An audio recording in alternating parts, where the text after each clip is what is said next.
How's it going, everyone? This is These Hands Draw, and we're going to just do a simple portrait today with a charcoal pencil. This is Conte Parry. The I've sharpened it off, but it is Conte Parry.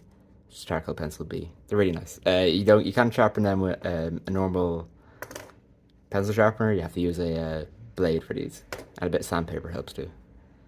I'm just studying a Sargent drawing today, well, a painting, but I just kind of wanted to draw with some charcoal pencil because it's been a while. And today I'm also going to be drawing some people from life, so I need a bit of practice.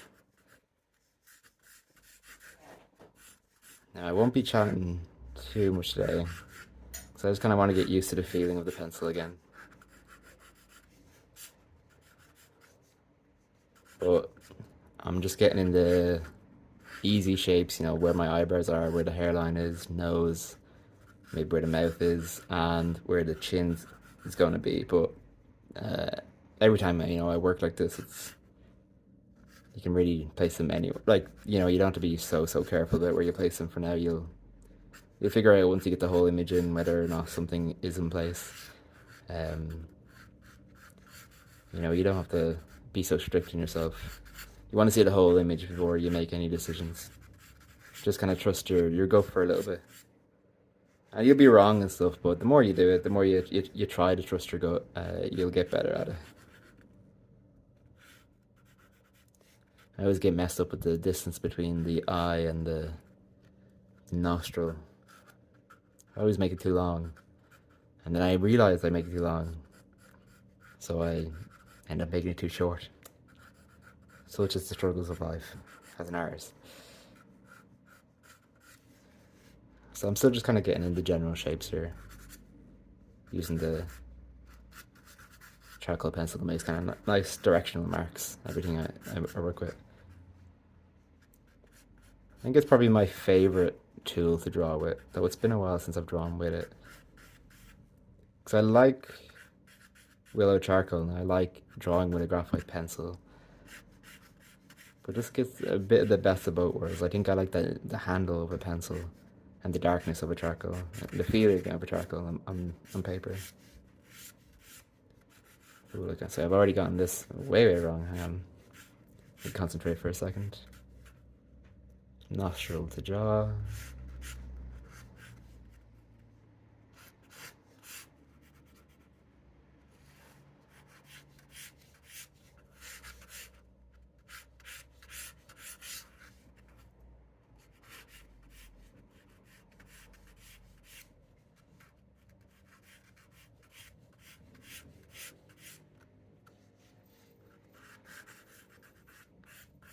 There we go. I'm worried about, I suppose, getting the values in already, but I shouldn't really care.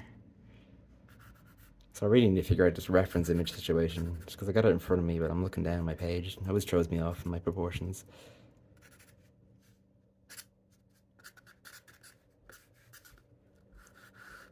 Now the distance between nose to cheekbone, be about here, and drawing is actually a bit more up here.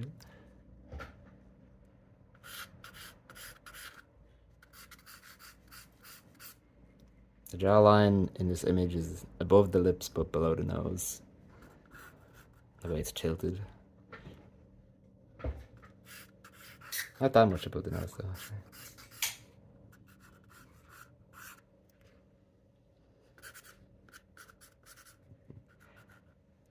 So we should turn in from here.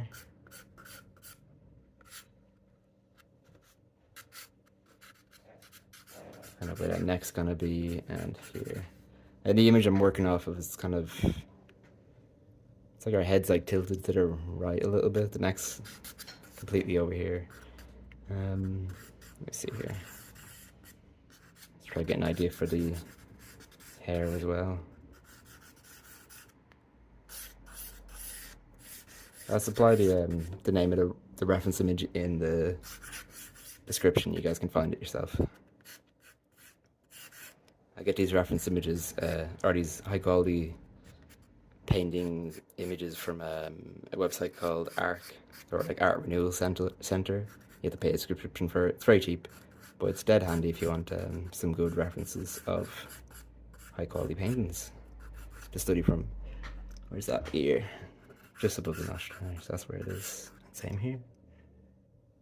No, I think the head's tilted a little bit altogether. Okay.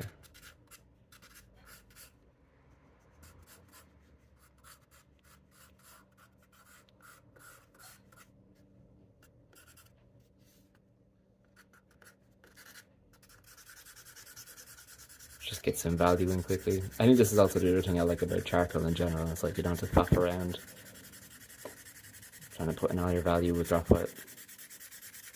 I don't really like the glossiness of graphite either. If you push down too hard.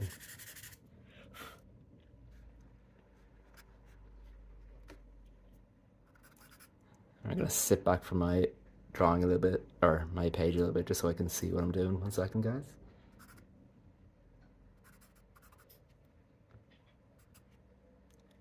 Just kind of want to clean up, I suppose. And I can come in with the eraser as well and mess around.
I really should have worked left then right, because I'm gonna work over to the left and smudge it all, but that's a lesson, I suppose.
The painting overall is quite light, so I'm kind of just putting in a tone I can work with.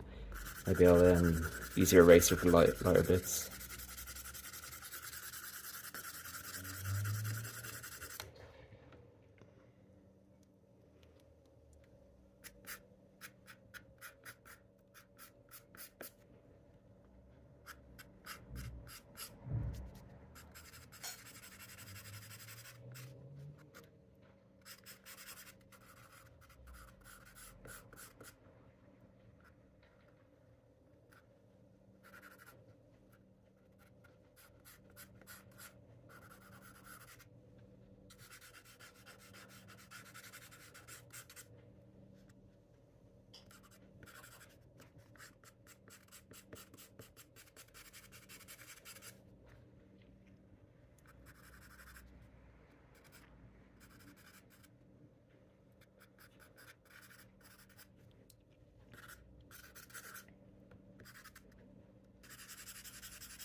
see what we can do with the eraser here. Again, I just like same thing. Like I like to do sweeping marks. The eraser's like your tool as well. You know, you're drawing. You're not just getting rid of. There's a purpose to the marks you're making.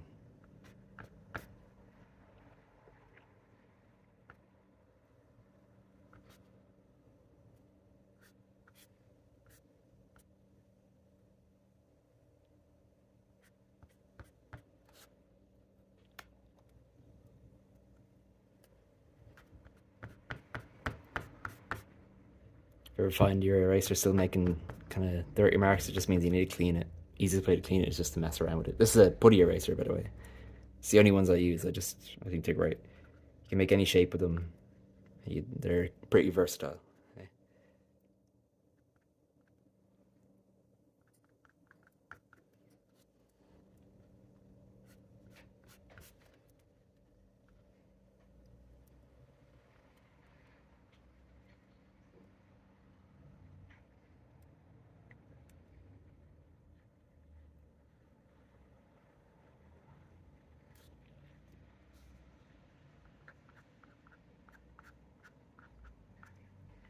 So I like to lose my drawing a bit when I'm erasing. I think it's good.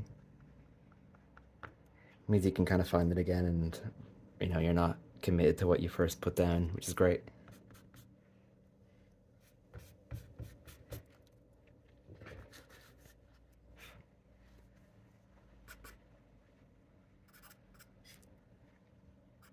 Let's go back in to find some shapes, some stuff that we lost.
Like obviously, when you draw a painting, you're never gonna get the same quality, I suppose, that you're gonna get with the paint. You don't with the color and stuff, but I think it's a good study just to see how he places values around, and even I don't know. I prefer if I'm studying portraits to draw right now from some paintings than photos.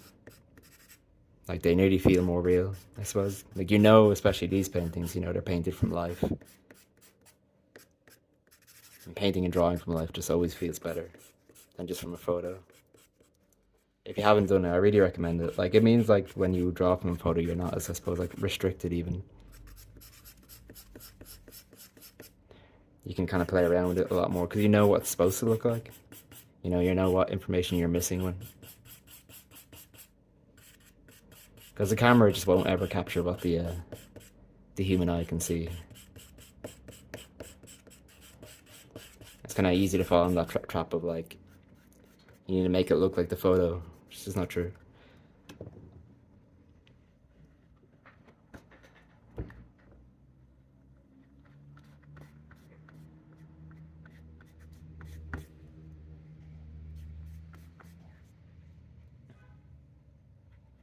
I'm not going to do too much more with this one. I kind of like it.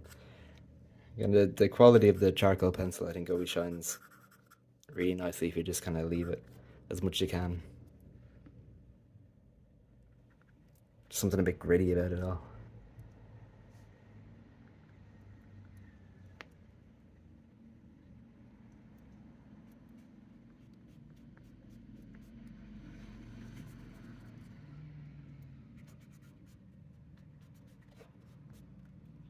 yeah, I think I'll leave it there. Thank you very much for joining, guys. I hope you enjoyed it, and I'll see you in the next video.